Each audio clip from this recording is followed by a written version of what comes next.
귀한 길 은혜로운 찬양 감사합니다. 우리 늘 그렇지만 오늘은 더 우리 은혜로운 찬양, 우리 할렐루야 찬양 감사합니다. 막 힘이 나는 것 같네요. 우리 성도님 다 기뻐하시죠? 주께 영광 돌립니다. 아멘. 할렐루야. 이런 유머가 하나 있는데, 예수님께서 바닷가에서 말씀을 전하는데 그날따라 좀 길게 전하셨어요. 한참을 듣던 제자들이 거의 끝날 때쯤, 예수님, 저희들 배가 참 많이 고파요. 밥 먹고 합시다. 그랬대요. 그러자 주님께서, 그래, 저 바닷가에 가서 돌들 하나씩 주워라 그랬어요. 제자들은 배가 고픈데 돌을 주워라 하신다고 투덜거리면서 돌을 주워 듭니다. 근데 해변가에는 돌들이 제법 많은 그 해변가고요. 크기가 전부 달랐습니다. 베드로가, 그래도 우리 예수님 주께서 쓰시겠다 하니 기왕이면 큰 돌을 가져가야 되겠다 하고 자기 배만한 돌을 하나 집어들었습니다. 다른 제자들도 나름 그들이 힘쓸 수 있을 만큼의 돌들을 들었습니다. 근데 가룟 유다는 배가 고파서 힘도 없는데 그래서 아직 아무거나 갖다 드리지 뭐 하며 조그마한 자갈 하나를 들었습니다. 제자들이 낑낑거리며 돌아오자 주님이 쭉 앉으라 한 다음 그 돌들을 자기 무릎 앞에 놓아라 그랬어요. 그리고 주께서 기도하십니다.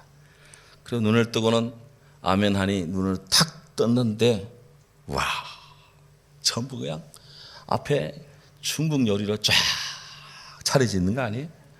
베드로 앞에는 막 그냥 탕수육 대자가 이렇게 있고, 요한 안드레 앞에는 팔보채가, 또 뭐 마태 앞에는 난자완스가, 또 요한 앞에는 뭐 짬뽕이, 야고보에게는 쟁반 짜장이, 또 뭐 도마에게는 만두가, 또 뭐 드시고 싶으세요? 쫙 차렸는데 맨 마지막에 가룟 유다를 딱 보니 간장 종재기가 딱 있더라는 것입니다. 유다는 그걸 보며 한숨을 푹푹 쉬면서, 주님 말씀에 순종할 걸, 뭐 그랬다나 어쨌다나 순종이 제사보다 낫고 듣는 것이 수양의 기름보다 낫다 했는데, 너희가 범사에 순종하고자 하는지 아닌지를 그 증거를 알고자 하여 내가 이것을 썼노라. 고린도후서 2장 9절에 바울이 그렇게 말씀했는데 이 말씀이 제게 확 와닿더라고요. 오늘 우리 모두에게 명하시는 우리 주님의 말씀에 우리가 다 귀를 기울이며 믿음으로 순종하면서 우리 주님의 뜻을 알아가는 귀한 시간 되기를 기원합니다. 오늘 1절에 보면 그때 예수께서 밀밭 사이로 가실새 제자들이 시장하여 이삭을 잘라 먹으니, 오늘 말씀이 이렇게 시작되고 있습니다. 이 구절은 본문의 정황을 여러 가지로 시사해 주고 있는데요. 이삭이 익었다. 그래서 추수철이고, 때는 대략 예수님 돌아가시기 한 1년 전쯤에, 굳이 시간대를 특정한다면 4월의 6월절, 그리고 밀을 추수하는 것을 기념하는 77절, 그 사이 어디에 어느 주일이었던 것 같습니다. 안식일이었어요. 그 안식일에 주님이 밀밭 사이로 제자들과 함께 지나가는데 배가 고파서 제자들이 밀이삭을 잘라서 그렇게 간이식을 취하였다. 오늘 말씀이 이렇게 시작을 합니다. 신앙의 세계에서 안식일은 우리 하나님의 날입니다. 하나님께서 천지를 창조하시고 그리고 일곱째 날 하나님께서도 안식을 취하셨어요. 그래서 하나님이 이 날을 복을 주시면서 모든 인류에게 이 안식의 축복으로 초대를 하십니다. 이사야 선지자는 56장에서 이렇게 하나님 뜻을 전합니다. 너희는 정의를 지키며 의를 행하라. 이는 구원이 가까워왔고 나의 공의가 나타날 것임이라. 안식일을 지켜 더럽히지 아니하며 그의 손을 금하여 모든 악을 행치 아니하여 하리니 이와 같은 사람, 이와 같이 굳게 잡는 사람은 복이 있다. 그랬습니다. 하나님께서 이사야에게 의를 행하고 정의를 행하고 이런 인간으로서 최고위의 그런 수준 높은 윤리와 도덕을 원하는 그 요구하는 측면에서 또한 안식일 잘 지키라고. 그래야 복이 있다. 그렇게 말씀하세요. A.B. 심프슨이라고 우리 성결교회에 참 귀한 신학적 신앙적인 영향을 끼친 그런 분이 계십니다. 이분이 주 안에 있는 안식이라는 이런 시를 지어서 노래했습니다. 한때 나의 두 손은 항상 바빴었네. 최선을 다하기 위해 일을 했었네. 이제 내 가슴은 포근한 믿음 속에 있으며 내 영혼은 안식 속에 있다네. 한때 나의 머리는 항상 계획으로 가득 찼었네. 그리고 내 가슴은 걱정으로 미어졌다네. 이제 나를 이끄시도록 주님께 의지하니 내 생명이 주님의 안식 안에 있다네.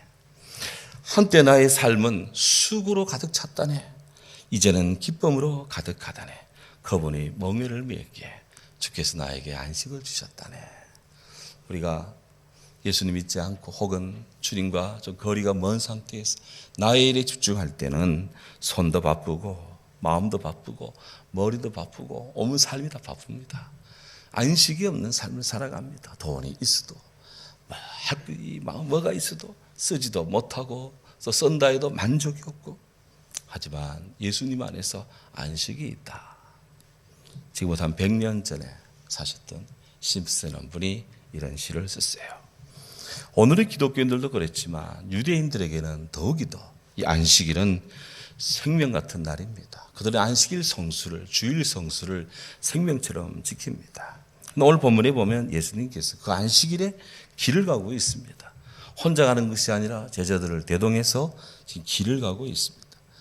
예수님이 길을 가신 것은 어디 놀러 가거나 유람 가신 것이 아니에요. 주님의 이 걸음걸음 복음서에 비친 우리 예수님의 모습은 천국 복음을 전파하는 사명을 수행코자 지금 길을 가고 있습니다. 성경을 보면 우리 예수님의 모습들은 굉장히 역동적입니다. 가만히 앉아서 수양하고 도 닦는 그런 예수님이 아니라 뭔가 보면 계속해서 움직이시며 길을 가면서 하나님 나라를 위한 사명을 감당하는 것을 봅니다. 예를 들면 마태복음 4장 23절에 예수께서 온 갈릴리에 두루 다니사, 갈릴리 지역을 쭉 다니는데 회당에서 가르치시고 천국 복음을 전파하시고 백성 중에 모든 병, 모든 약한 것을 고치시며 그걸 위해서 주님이 계속 다니셨어요.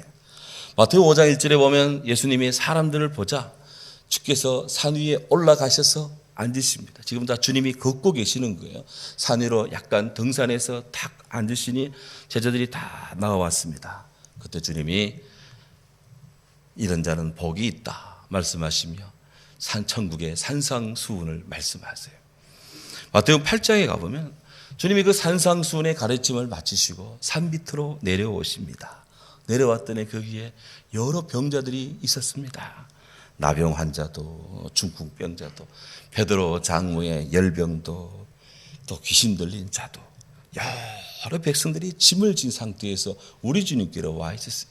오늘 주께서 그들의 병을 다 고치시고 여러 병든 사람들의 짐을 짊어지셨다고 성경에 기록되어 있어요.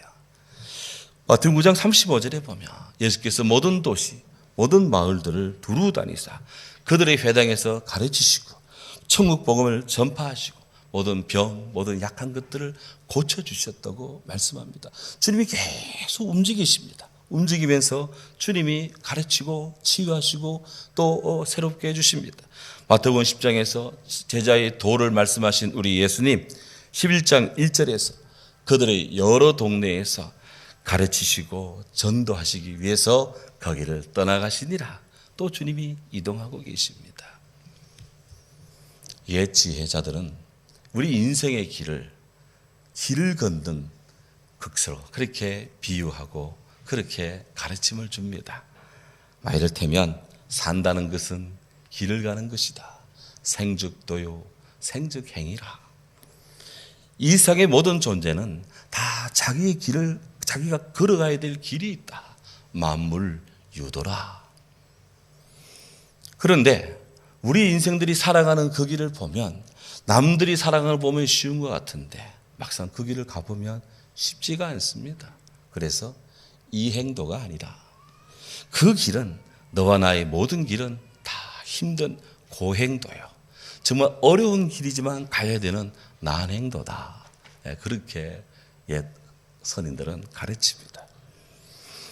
베토벤 그의 불후의 명작 운명이라는 곡, 그 서곡에서 인생살이가 얼마나 힘든지, 얼마나 우리들의 삶에 무서운 고난과 두려움이 우리의 인생을 노크에 들어오는지 베토벤은 그렇게 표현할 때요. 민민미또 빰빰빰빰, 인생의 운명의 그 천둥 소리를 미미미또 이렇게 두 개의 음을 가지고 인생의 운명을 설정합니다. 오늘 여기에 예배되는 사람은 아무도 없습니다. 이런 시련의 길을 누가 대신해 줄 수 있습니까? 어느 누구도 그가 감당하고 봉착한 인생의 시련을 대신해 줄 사람이 없습니다. 우리 모두가 다 각자가 그 길을 다 걸어가야 되고 뚫어내야 되고 돌파해내야 됩니다. 그래서 내 발로 서서 내 힘으로 가야 된다. 그래서 독립, 독행해야 된다. 그렇게 말해요. 하지만 이 길을 혼자 가기 너무 힘듭니다. 누군가 함께 가야 됩니다. 혼자이신 분은 예수님과 함께 해야 됩니다. 둘이신 분들도 주님과 함께 해야 됩니다. 그래서 동행도 함께 가야 되고요. 그리고 가되 그냥 내 마음대로 막 가는 것이 아니라 이왕 가는 거 바르게 가야 된다. 바르게 살아야 된다. 정행도 그렇게 말하는 거예요. 요즘 사필 규정이란 말이 참 텔레비전 뉴스 틀면 가끔씩 많이 나옵니다. 사필 규정. 세상의 모든 일은 반드시 발을 정자 발음의 자리로 돌아간다. 그리고 그리로 돌아가게 되어 있다는 것입니다. 부정한 일은 반드시 정의 자리로 돌아가고 또 돌아가게 되어 있다는 것입니다. 독일의 철학자 칸트라는 분이 있습니다. 그분이 말했어요. 만일 부정이 언제나 정의를 이긴다고 하면 우리는 그런 사회에서 살기 원하지 않는다. 그렇게 이야기를 했어요. 고대 그리스 철학자 아리스토텔레스라고 있습니다. 이분이 정의는 사회생활의 기본 원리이다. 명작에서도 사람은 마땅히 걸어가야 될 길이 있다. 그것이 의다. 의는 사람이 마땅히 걸어가야 될 길이다. 그래서 의인 로야 그렇게 가르침을 주셨대요. 소선지자 미가 선지자도 성경에서 말합니다. 사람아 주께서 선한 것이 무엇인지 내게 보이셨나니 여호와께서 구하시는 것 첫째 정의를 행하며 둘째 인자를 사랑하며 셋째 겸손하게 내 하나님과 함께 행하는 것이 아니냐. 그렇습니다. 모든 사람들이 걸어가야 될 길이 있습니다. 우리 예수님은 모든 인간이 하나님을 알고 모든 인간이 하나님을 믿고 모든 인간이 하나님을 알고 믿어 멸망치 않고 모든 인간이 하나님 주 예수 그리스도 안에서 하나님 나라 영생을 향유하도록 누리도록 가지도록 지금 초놈을 아껴서 길을 다니며 복음을 전하고 계십니다. 식사 때가 되어도 주님 발걸음이 좀처럼 멈추지 않습니다. 그러자 제자들이 시장하여서 주님 따라가는데 배는 고픈데 시장에서 멈추지 않니 응급조치로 길가에 있는 이삭들을 잘라 먹었다. 오늘 성경 1절 하반절에 그렇게 말합니다. 제자들이 배가 고팠다는 거예요. 이 배고픔이라는 것, 사람의 가장 기본적인 욕구 중에 하나인 식욕이 충족되지 못한 인간이 겪는 고통 중에 하나입니다. 사람이 금식기도를 하거나 아니면 특별한 다이어트를 하지 않는 한 타당한 이유 없이 배가 고프면 인내가 바닥나고 그냥 화가 나고 짜증이 납니다. 인지상정이라 하지만 저 같은 경우는 특히 더 그렇습니다. 어떤 분들은 늘 배가 고프다 그럽니다. 군에 간 병사들은 늘 배가 고프다 그래요. 물론 섭취량이 부족해서 절대 섭취량이 부족해서 배가 고픈 경우도 있습니다. 너는 건강잡지 칼럼에 보니까 늘 배고픈 원인이 5가지가 있더라고요. 첫째는 단백질 섭취가 부족하면 늘 배고프고 두 번째는 수면이 부족해도 늘 배고프고, 셋째는 과도하게 정제된 탄수화물을 그렇게 섭취할 때 배고프고, 네 번째 과도한 스트레스를 받을 때 늘 배고프고, 다섯 번째 빠르게 먹는 습관 때문에 배가 고프다. 그래. 자, 이 배고픔 영어로 헝그리라고 그래. 배가 고파서 유발이 되는 짜증, 앵그리, 분노, 이걸 합쳐가지고 배가 고파서 생기는 그런 막 짜증, 열, 이거를 요즘은 행거리라고 그렇게 말한답니다. 간혹 행거리 하신 분들이 있으면 교회에 오셔서 저보고 뭐 좀 먹자 그러든가, 정할 거 없으면 교회에서 라면을 끓여 드시기 바랍니다. 어쨌든 이 배고픔은 인생살이에 적지 않은 고통입니다. 근데 우리 예수님 어떻게 했습니까? 예수님의 경우 마가복음 3장 20절에 보면 집에 들어가시니 무리가 모였는데 우리 주님께서 그들을 다 치료하시니까 예수님과 제자들 식사할 겨를도 없었다 그랬습니다. 그러니 제가 이렇게 주님을 묵상해 보면 주님이 늘 풍요할 때도 있었지만 먹을 것이 없어서 배고픈 것이 아니라 식사할 겨를이 없어가지고 배고픈 경우가 있더라는 경우예요. 여기도 아마 손님 만나라고 일하시느라고 고객 만나라고 식사 때 넘기는 분들 많을 것입니다. 식사할 때가 없어가지고 시간이 없어서 못 잡수시게 했다. 그래서 제자들이 이삭을 잘라서 먹었습니다. 누가복음 6절에 보면 같은 기절이 나오는데요. 예수께서 밀밭 사이로 지나가실 때 제자들이 이삭을 손으로 비비어 먹었다 그랬습니다. 비비어 먹었다. 저도 어릴 때 이런 교회에서 이런 주일학교 때 이런 설교를 듣고 보리밭이나 밀밭 지나갈 때 또 이런 또 벼가 있는 나락 사이를 지나갈 때 가을새 이렇게 비벼서 먹었던 적도 있습니다. 누구나 다 할 수 있는 일 아니에요? 문제는 바리새인들이 이 주님의 이 제자들의 이 모습을 보고 예수님께 지금 시비를 걸고 있다는 것입니다. 오늘 보면 2절에 보면 보시오, 당신의 제자들이 안식일에 하지 못할 일을 하나이다 그랬어요. 보시오, 예수님 보고 보시오, 영어 성경에는 look, 보라 그랬어요. look, 당신의 제자들이 지금 해서는 안 될 일, 영어로 unlawful, 이거는 비합법적인 일을 하고 있다. 이거는 규정에 맞지 않는 일을 하고 있다. 이렇게 지금 예수님 보고 막 지적을 하고 따집니다. 구약의 율법, 안식일 관련된 구약의 율법을 두 가지로 한마디로 압축하면 두 가지 것입니다. 첫째는 이날을 기념하라. 둘째는 이날에 쉬라. 기념할 것, 쉴 것 동시에 명령하고 있습니다. 이것을 어기는 자에게는 죽은 것 같은 벌을 내려도 할 말이 없어요. 출애굽기 31장 14절에 너희는 안식일을 지킬지니 이는 너희에게 거룩한 날이 됨이니라. 그날을 미워하는 자는 모두 그 백성 중에서 그 생명이 끊어지리라. 와, 그래서 주일 안 지키면 그냥 하나님이 죽여버려도 할 말이 없다 이거예요. 바리새인들은 바로 이런 구약적인 율법적 하나님의 명령을 그들은 이 지키는 것을 생명으로, 그들의 명예로, 사명으로 삼고 있는 사람들이었습니다. 그들이 지금 예수님과 제자들이 일행이 밀밭 사이로 지나가는 것을 유심히 지금 지켜보고 있습니다. 보다가 look, 보시오 하며 주님께 지금 이야기를 해요. 이거는 그냥 힐끗 보는 것이 아니라 그야말로 정보부원, 첩보부대원들이 어떤 특정한 사실을 아주 뚜렷하게 감시하던 칼 것 같은 눈동자로 지금 살피고 있었다는 거예요. 그래서 제자들이 손으로 나락을 비워서 그것을 비벼 먹는 걸 보고 타작했다. 비벼서 그거를 입에 넣는 걸 보고 정매가지고 입에 넣었다 하면서 안식일법 어겼다고 지금 주님께 대드는 것입니다. 여러분 같으면, 여러분이 만약에 예수님이라면 이 난국을 어떻게 돌파해야 되겠습니까?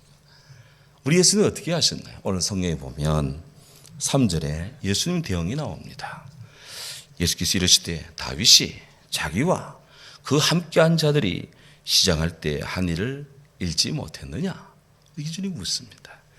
다윗이 배가 고플 때 자기 제자들과 함께한 일, 그 이야기가 사무엘상 21장 1절에서 6절에 나옵니다. 다윗이 사무엘 선지자에서 왕으로 세움을 받았지만 사울 왕, 현재 지금 실세 사울 왕이 이를 그만두지 않습니다. 그냥 두지 않았습니다. 다윗을 죽이고자 했습니다. 갖가지 추적 활동을 했습니다. 다윗은 사울 왕에게 늘 쫓겨다녔습니다. 하지만 하나님은 늘 피난길, 피난처가 되어 주십니다. 사울 왕의 아들 요나단의 우정으로 요나단이 아버지가 너를 찾는다, 너를 죽이려고 한다, 미리미리 통제해주고 그때마다 다윗은 피해 나갑니다. 그러다가 호위병 몇 명과 함께 막다른 코너에 이릅니다. 갈 데가 한 군데밖에 없어요. 노베에 있는 하나님의 성막으로 들어갔습니다. 너무 배가 고팠습니다. 잠도 많이 못 잔 상태에서 너무 힘이 듭니다. 그때 제상 아히멜렉이 반갑게 반깁니다. 다윗이 이야기합니다. 저희들은 지금 며칠째 먹지도 못하고 이렇게 지금 이렇습니다. 제사님이 올 때 빈손인데 이해해 주십시오. 혹 뭐 좀 요기할 거 뭐 좀 빵 좀 없나요? 이렇게 요청을 합니다.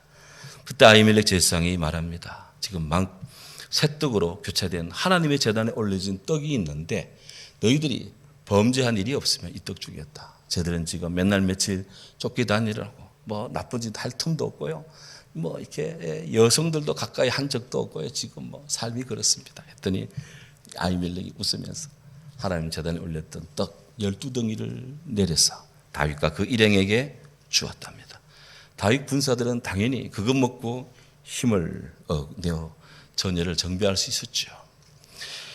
유대 역사가 요세푸스의 유대 고대사라는 그 책에 보면 이 사무엘상 21장에 나오는 그 진설병 떡 이야기가 나오는데요. 그 떡은 금요일에 만들어졌습니다. 그리고 금요일 저녁 안식일 주의 제단에 바쳐졌답니다. 그리고 새 것을 바치니까 옛날 떡은 내려야 될 거 아니에요? 그 떡은 내려서 이거는 제사장 몫으로 아히멜렉과 돕는 부제사장들이 드려야 될 떡이었습니다. 그런데 지금 다윗이 너무 힘이 드니 제사장이 먹어야 될 떡을 제사장이 들지 않고 다윗과 그 용사들에게 주었다는 것입니다. 외관상으로는 율법을 어긴 거예요. 거룩한 성전법을 어겼습니다. 하지만 성경은 어디에도 이 다윗과 그 아히멜렉의 행위에 대해서 잘못됐다고 저주하지 않고 있습니다. 바로 예수님은 이 부분을 지적을 했습니다. 예수님께서 이렇게 아히멜렉의 경우를 예로 든 것은 바로 어떤 특권의식을 내세우고자 한 것도 아니고 제자들의 행동을 무조건 두둔하고자 한 것도 아니고 그렇다고 예외 없는 법이 없다라는 통념에 의지해서 주님의 어떤 길을 빠져나가는 것도 아닙니다. 구약 성경이 다윗의 그런 행위를 정죄하지 않았다는 사실을 리마인드 상기시켰습니다. 한편으로 지금 바리새인들이 법적으로는 옳은 얘기를 할지는 모르지만 너무나도 지나치리만큼 율법을 과도하게 해석을 하고 있다. 이것은 성경의 근본 정신과 어긋나는 것이다 말씀합니다. 그래서 안식일이 너희에게 주어진 것이지 사람이 안식을 위해 주어진 것은 아니다 라고 하는 우리 주님의 인간 이해의 마음이 여기에 듬뿍 배어 있는 것입니다. 그러면서 오늘 6절에 우리 주님이 말씀하세요. 내가 너희에게 이르노니 성전보다 더 큰 이가 여기에 있느니라. 주님이 당신이 스스로 성전보다 더 크다고 그렇게 주님 자신이 당신 자신을 이야기하십니다. 유대인들에게 성전은요 하나님 다음으로 하나님이 임재하시는 곳이기 때문에 하나님 다음으로 최고의 존재, 거룩한 성전이라고 그렇게 불려지는 것입니다. 그런데 예수님은 당신이 그 성전보다 더 크고 더 위대하고 더 뛰어나다고 그렇게 당신이 말씀하고 있습니다. 루마니아 사상가 멀치아 엘리아데라는 분이 있습니다. 이분이 성과 속이라는 책을 썼는데요. 이 책은 소위 종교학을 공부하고 연구하는 사람들은 다 한 번씩은 집었다 놔야 되는 책이 이 책입니다. 거기서 그는 거룩함과 이 속됨이라는 것, 거룩함이라는 것은 언제나 세속성과 늘 긴장을 유지하고 있다. 그런 논지로서 그 책을 이야기하고 있는데요.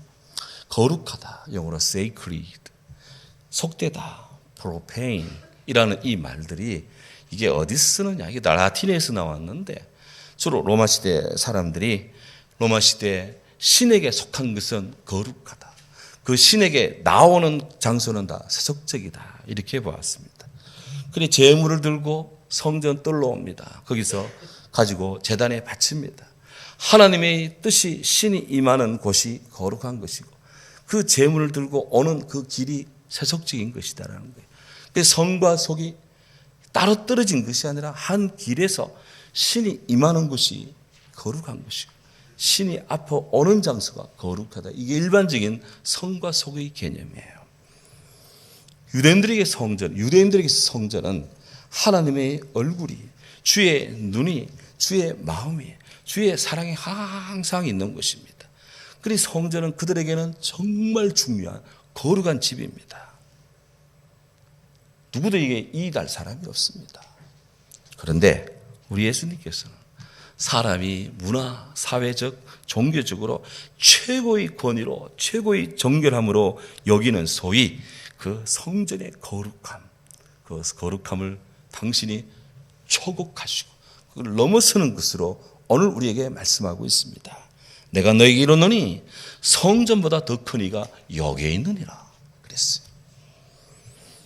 세상의 관점에 세워진 모든 교회들, 세상에 있는 모든 이 성전들, 교회는요, 여기서 선포되는 것은 바로 성경, 복음, 우리 주 예수 그리스도, 성주신하신 말씀, 우리 예수님이 이곳에 선포되고 있습니다. 이 성전에서, 이 교회에서 무엇이 외쳐지느냐? 정치, 경제, 사회, 문화 다 논합니다. 하지만 그걸 통해서 무엇을 얘기하느냐? 예수님을 이야기하는 거예요. 그래서 우리 예수님은 성전보다 더 크신 살아계신 하나님의 말씀이시다. 예수님은 성전의 실체이시다. 예수님은 길이요 진리요 생명이신 우리 주 예수 그리스도의 몸된 집이 바로 이 보이는 교회, 바로 우리 성도들이 지금 여기에 모여 있습니다.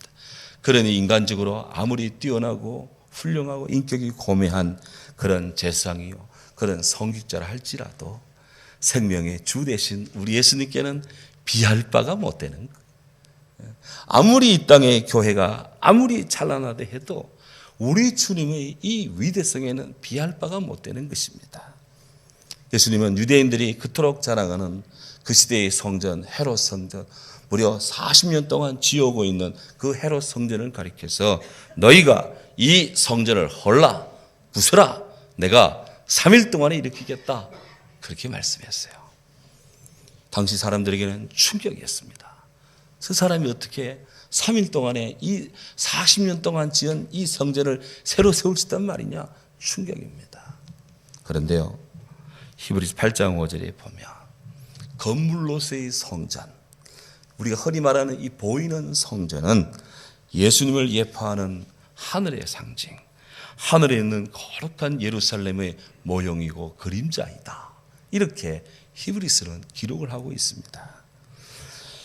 우리 주님은 사람의 손으로 지은 성전에 제한되지가 않습니다.